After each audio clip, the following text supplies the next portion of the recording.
Oh, hard. Hard. Hard, hard. Hard. Hard, hard. Oh. There. There. Oh. Oh. Better. Hey.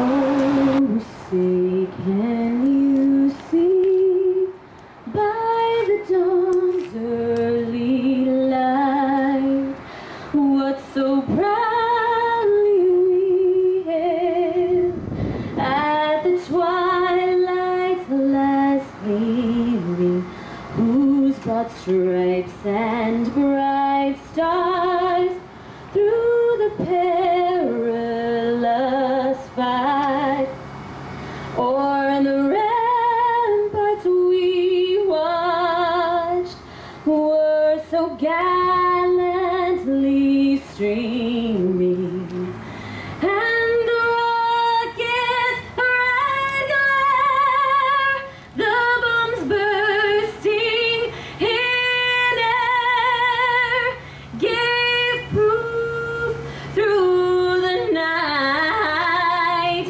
that our flag was still there. Oh, say does that star-spangled banner yet wave o'er the land of the free and the home of the brave? I pledge allegiance to the flag of the United States of America and to the republic for which it stands, one nation, under God, indivisible, with liberty and justice for all. Honor the Texas flag.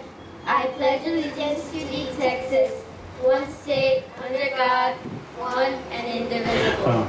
I'd like to ask the Lord of all religions to stay here with us today. I want to ask him to bless especially this bank, IBC. We do more. And David, Eddie, and all the officials, Dora, etc. And Jim, representing this city. Lord, bless these banks, bless this city of McAllen. Also, I'd like to remember those who died for us at war. Those who died so that we can be free. Free of addictions.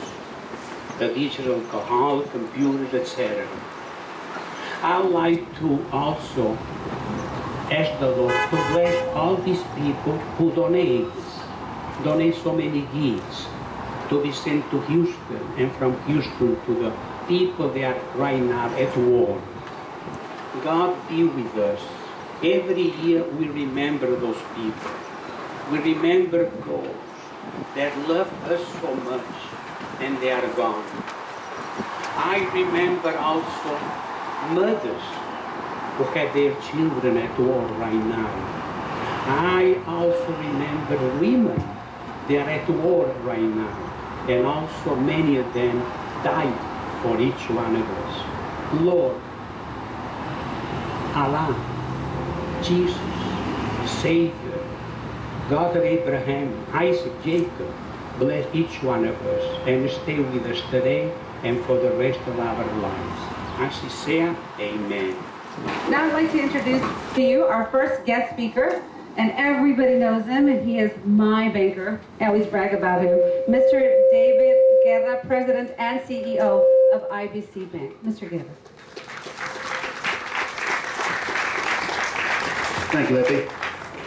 welcome everyone for another beautiful ceremony and a day to kick off what we try to do every year. And I want to recognize our partners, the media. Sergio Sanchez is here, the Channel 5, of course. And it's something that we enjoy doing. Our employees love doing it. And the community of McAllen, we have at least 100 people that are actively involved in making this thing happen. As Father Nicolau was saying, Monsignor Nicolau, you know, it is really also a moment of remembrance. Memorial Day is coming up, and Memorial Day signifies a day where the entire nation is to take time to reflect on the sacrifices of the members of our military, past, present, and future. You know, we all have family that served in the military. My brother during the Vietnam era, and my uncles during the World War II. And our veterans are always on our minds, but never more than they are today. As a person that's involved in the political arena, travel to Washington very often, and I'm dismayed and discouraged and upset with what is happening at the VA hospital. There's absolutely no excuse for it. We've known we've had issues with that agency for many, many years. And yet, elected officials, cabinet members, senior deputies, deputy secretaries have failed to fulfill their obligation as responsible adults, responsible appointees to fix this horrible problem. I don't know what's going to come out of this, but I do hope that in 3 to 4 years, that the VA system will not only be well funded, but will be run by people, by individuals, which I believe at the top level, because I think the individuals in the mid-level management are doing everything they can. But it is absolutely wrong what is happening in all these different hospitals. And heads have to roll. Senior officials have to take personal responsibility, starting with our president, starting with the VA secretary, starting with the Department of Defense, and they have to do the right thing. And I say this because it angers me that our government, our current government, is so ineffective in so many areas. And when I look at the generation of my father and my grandfather of self-sacrifice and to serve, only to serve and to help and to give, not for personal political gain, but to do the right thing. And I asked in the prayer, I would like to have an additional prayer, is that we all pray that our government and our appointees and our elected officials start becoming serious in the management of this country. Thank you again for coming, and I'll do my part to do everything we can to help our veterans locally. Thank you. Thank you, Mr. Guerra, and well said. There's not one single soldier or Marine that should have to wait to receive medical care. It shouldn't happen. Well said. Thank you, sir. I'm glad you brought that up. I also, before we move on, do we have some veterans in the house? Raise your hands if you're a veteran. All right. And of course, thank you very much for serving our country. Absolutely.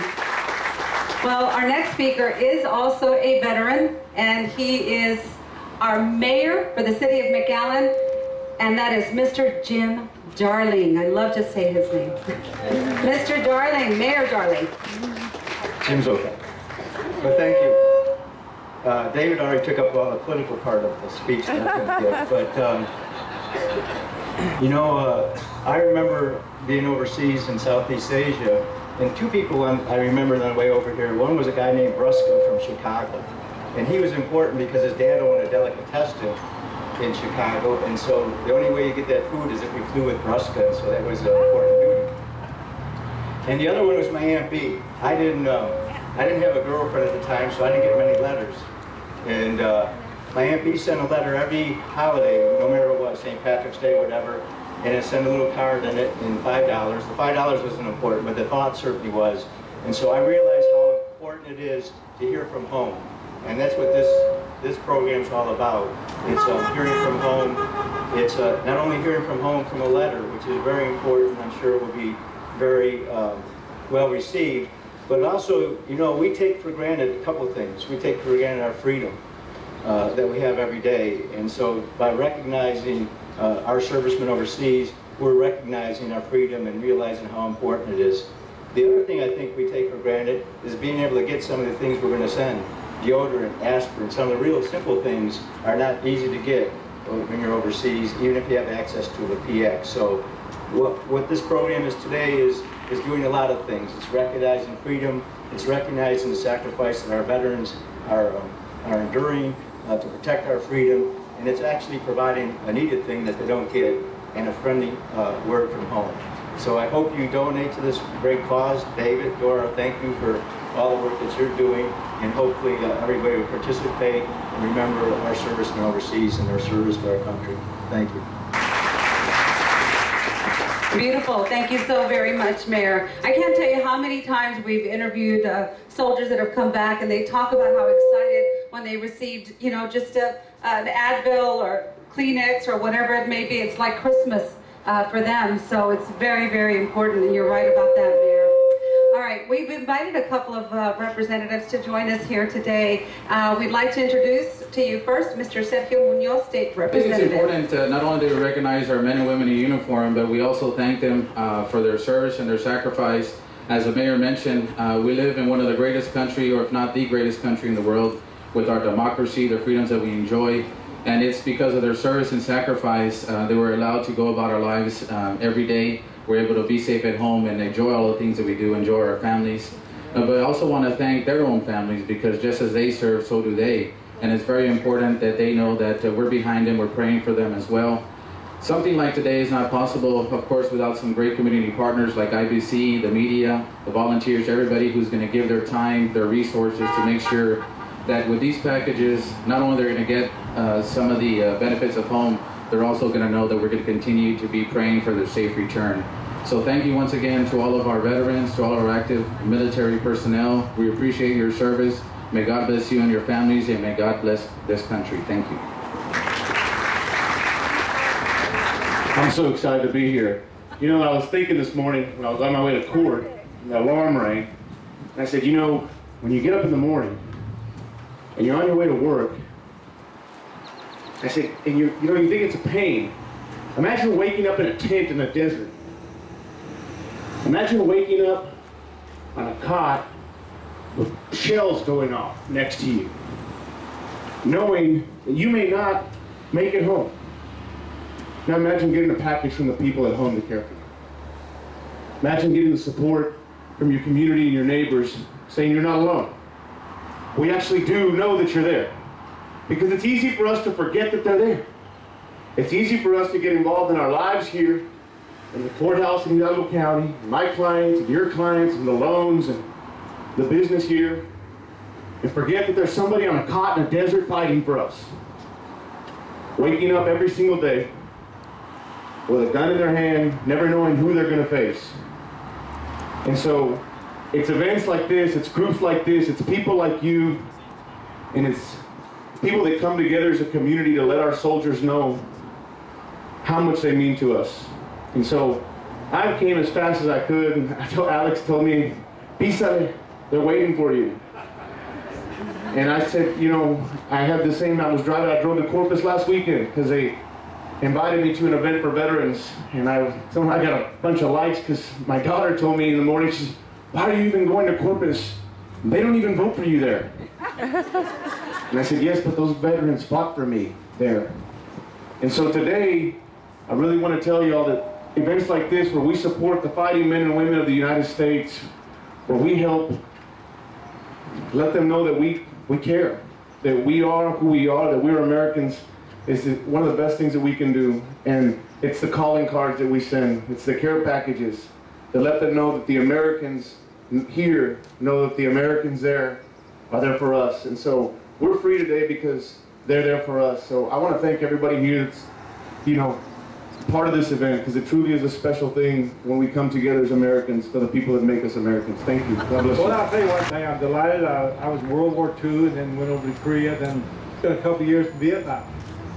And I remember when I first came into service, I was 18 years old when I was training. I came in at 17, but I remember we were in California, and I received a package wrapped up in brown paper with string, you know. It was sitting on my bunk there, and all the guys were looking at it. So after trying to think, should I open it or not? You know, put it off. But I opened it up, and everyone in that lower barracks came around watching me. Now this was something from home, and we were all lonely. You know, we didn't really know what it was. Some of the guys had never been out of the state, out of their town. Being in California was like being in a foreign country. So I opened that, and they all watched, and it was cookies. A couple of them were crushed. But then when I opened it up and offered to a couple of guys, and then the rest of them, you know, we all shared in those days, they all started talking about home, what it meant to them. You know, my mother, my father, all those pancakes he fixed, my mother's apple pie, all of it. They all talked, except a couple of them of orphans. But you know, they sat there and talked till all the cookies were gone. I think I got 3 or 4 of them. But it was probably one of the best times of my life, all of us. We had been reached from way back at home, and somebody was holding our hand. So then, when I got in the Pacific, I got another package, of course, and mothers and sisters would always send them in to me, but this one came in about a month late. Took a month to get there, not like it is today. And it was crushed and banged up and beat up. Same thing happened. Now we're 19 years old, and much older, and we know what the world's all about, of course. But the same reaction. Somebody has reached back, way back, and brought something to us of home. So now we're sitting here and we're thinking to ourselves, you know, are we doing it? A person asked me, he said, well, I would not talk this with Adora. He said, well, you know, I can't support this because I don't support war. I don't support this. Well, what they have done, they have mixed up something that's not true. 9% of all the people in the United States will say, I don't want war. Every politician will say, I don't want war. But you know, back when we first had the revolution, we had 30,000 casualties as we wrestled with the King George III, and we won our independence and freedom. Freedom is precious, it's costly. It has cost us over the years an average of a little over 5,000 American citizens every year. So we've paid a heck of a price to be out here today and not worry about people closing in on us and throwing us out when we're assembling. Our children can go to school. And right now in the world, there's about 38 or 39 places that people are dying to gain or regain freedom, or regain those school children that were stolen. We have something that is so precious, as Mr. David said down here at Gara. It's very precious, and to do this, a war is something that none of us want. We're all there. Turn around and ask a mother if she wants to send her son. We've had 47 killed from the valley in Afghanistan and Iraq. That's devastating to the families, devastating. So we don't want war, and war is not what our people are in. They're in the service of this country. All these years, past 239 years, they have been in the service and died in all the wars and conflicts. They're serving their nation. They're not there because of war. They're there because they're defending their country or coming up and trying to secure our country. Whatever the reason is, they are our children. And when you reach and send these packages like Dora and this group is doing, you truly are reaching out to them and extending your hand thousands of miles to them, as pointed out by Representative Canales. They're over there in the war, they're away from home, and a hand reaches out and sends them this package. So I really applaud you, Dora, and all of you here, what you're doing. It's wonderful. I'd like to close and invite you on Monday. We're having a memorial out there. It starts at 9:30. We have a beautiful 105-foot spire, and we're honoring the 1.3 million to 4 million Americans who have been killed in all these wars and conflicts. It's been costly, and just think what a package would do. Thank you very much. I heard Mr. Canales say a story about, or talk about soldiers, being in a cot, and it brought back all these memories from when I was in Afghanistan. When I was in Fort Bragg, the first time I went to Afghanistan, this is my quick story. I trained with my unit, 150 of my soldiers. We were, for times like 2 months without shelter, just living in the woods, eating, going through survival training, through hunger school. And I'm like, why do they call it hunger school? You know, because you're always hungry. You gotta get up like 1 MRE a week, and you have to make it last. And I'm training with my guys, we're getting ready to go to Afghanistan, and the time comes, you know, my name's called. And of course, you know, I answer the call. I'm expecting to go with all my guys. You know, we've been training together, we've suffered together, you know, we're like a strong team, and they say, no, just you and another soldier is gonna go with you. And all these other soldiers that are gonna go with you to Afghanistan, they're coming from different bases around the United States. So, you know, 18-hour flight to Germany, then to Uzbekistan, then we hit Afghanistan. And I remember we're in the plane, and it takes it's called a tactical landing. And most of us, you know, we've flown commercially. Well, these tactical landings, I was landing to Bagram Air Base, and it's in a valley. So basically what that means is the plane's gonna dive in, like if it's about to crash, and it's going at an angle, and it's not like a commercial plane, like you're on the side of the plane facing the other wall, and all your equipment's in the middle. And military planes, none of the wires or hydraulics are covered. You can see everything. And we're going in, and I'm like, I really hope these straps hold these Humvees, because they're shaking like they're about to fall off. So we land, and we land minutes after the camp has been attacked, you know, mortar attack. And I remember running off the plane, going in, we get picked up by our camp. I was with the Special Operations Command back then. And the Sergeant Major says, you know, welcome to the war, you know, welcome home. We needed you guys. So we're there, and sure enough, 24 hours later, I get my first, you know, combat mission, something I've been training for. And that's another story in itself. But we're there, I'm with 30 other soldiers, and I'm in charge of them, you know. Never seen them before. They're from Wisconsin, California. And I recall I wasn't able to use the phone for like 2 weeks, you know, and I called my mom. I'm like, everything's okay. I can't tell you where I'm at, except that I'm in Afghanistan. We're all good. Everything's good. I have somewhere to sleep, you know, and back then everybody was sleeping in tents. And yes, I had a cot. And I remember sleeping next to my weapon. And something I have a lot of nephews, and they always ask me questions, and they're like, you know, Uncle David, you know, what did you do?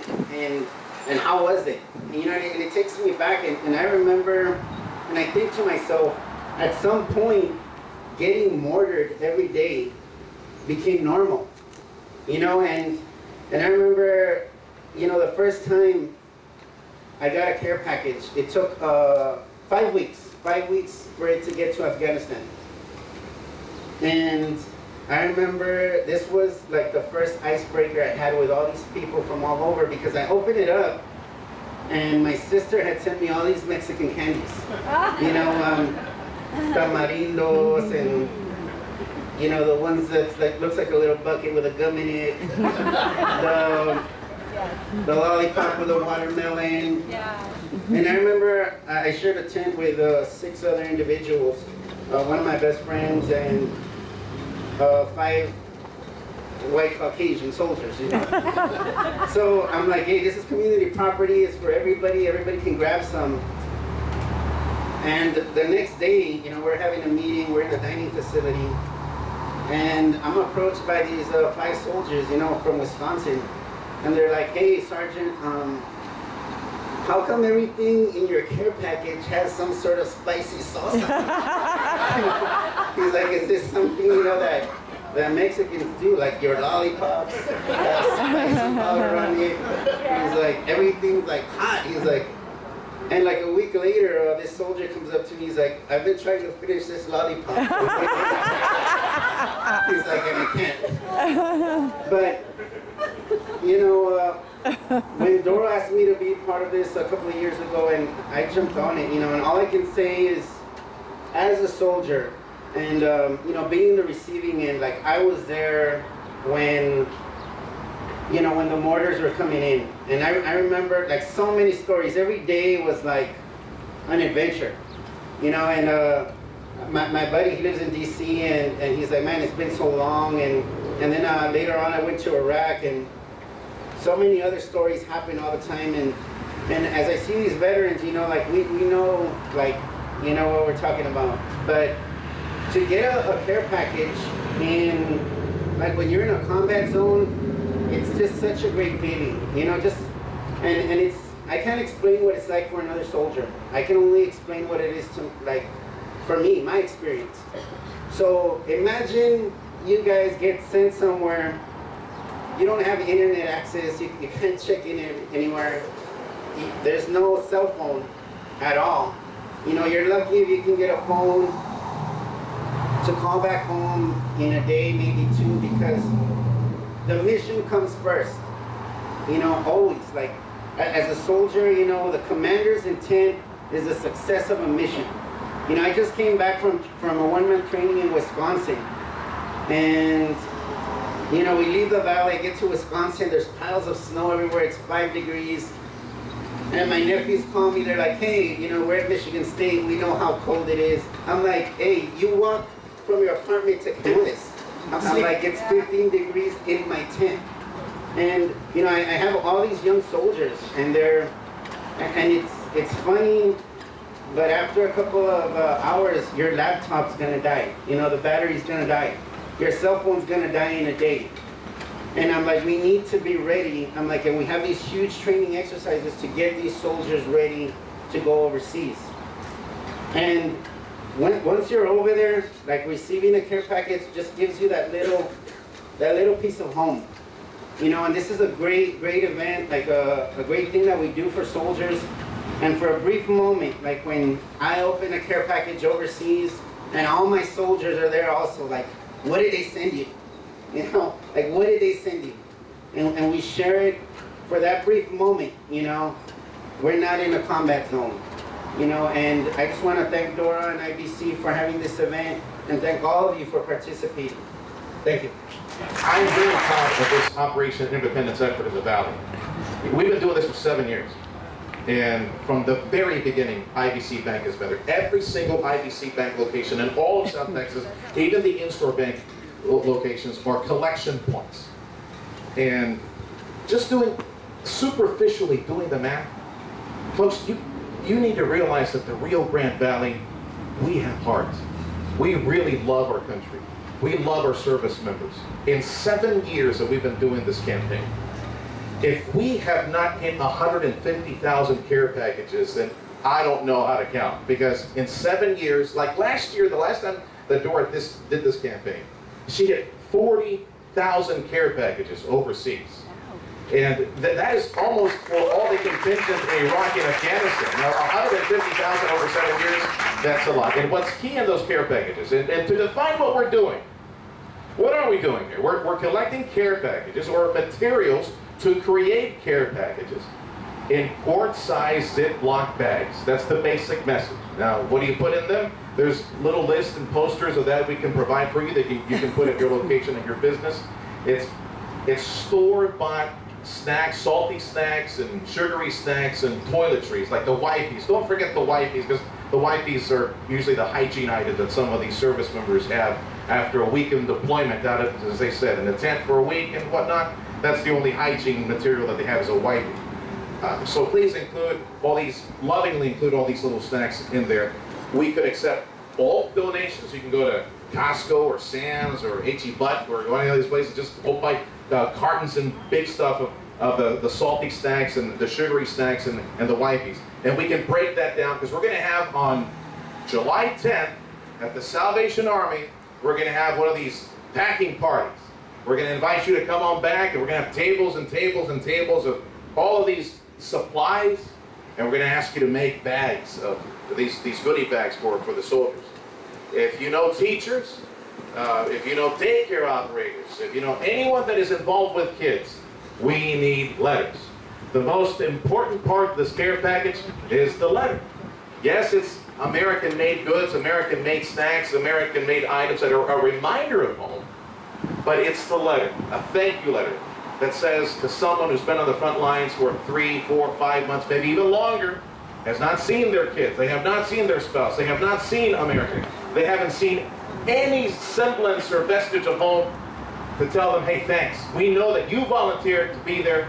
Thank you for loving us, loving our country, and protecting our country, and we want to say thank you. You know, kids have a wonderful way of doing that. Don't you think the way they draw thank you and they draw little big, so please, if you're involved in a school or a daycare, please get your kids involved, especially now towards the end of the school year. It'd be nice to get a bunch of letters in bulk from every classroom. Do as many as you can, and let's make sure that we don't run short this year on the thousands of care packages that are put together. Dora mentioned to me that black truck that's back there with that hauling the truck thing, that comes from Rio Grande Containers in Weslaco, and I want to say thank you to all the families at Rio Grande Containers in Weslaco. Even before we joined this national effort to do these little quart-sized care packages, about this size, they were helping out Operation Interdependence from the national level and sending boxes to distribution nodes.